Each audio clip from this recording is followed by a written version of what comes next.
No intro. Beey Cactus. Bully. No fear, 27 September akatirova rikashamba tsikisirwa zvekunyara nekufamba nhoroondo dzichanyorwa kumagamba kudzwa nemavharo zvekusvega semuramba tanga tamixa kofi neamarula iri 49 tanga takazara zvedumula tafonera mukosa nezveburika katishula ngati aufanda wanalula tsaka big up same way still kuna taila kasaplaya maspika ekusimbisa chigala tamboonekwa nemukadzi wadislika takamira apa chitsvaga marizuli ndiri dofo ndakanonoka kudhabhura takanzwa bhodhoro pasi richipwanyirwa vasvika bosmami vakamudhura vakatobatwa handi vanga vamboshamira kabhebi kakatiza kuzara ndakabatwa kola takanzwa kutsva kunge munhu agadzikwa sola kunzwa mudumbu kunge ini ndabatwa ebola chakazorumwa chigune aisadaakorisori tanga kuna bosi niko kumafanzi yangu yese yanga aripo iyoyo ndakakubatisa idomba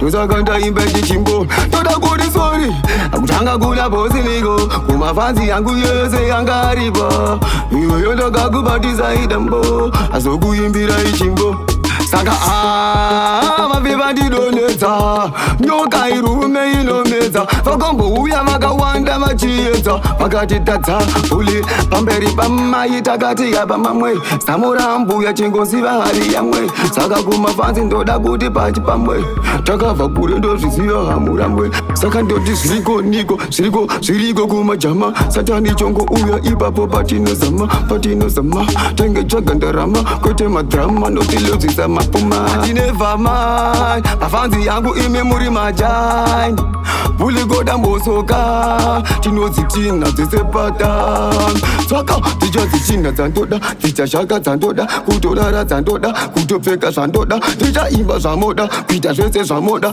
kunoda kurova kutoita dzamboda ndoti sori kutanga kuna bosiniko toti bosiniko akatisaidamba saka todoti sori kutanga kuna bosiniko kumafanzi yangu ese anga aripo iye ndakakubatisa idombo nazokuimbira ichimbo saka ndoti sori kutanga kuna bosiniko kumafanzi yangu ese anga aripo ndakakubatisa idombo nazokuimbira ichimbo BullyGod.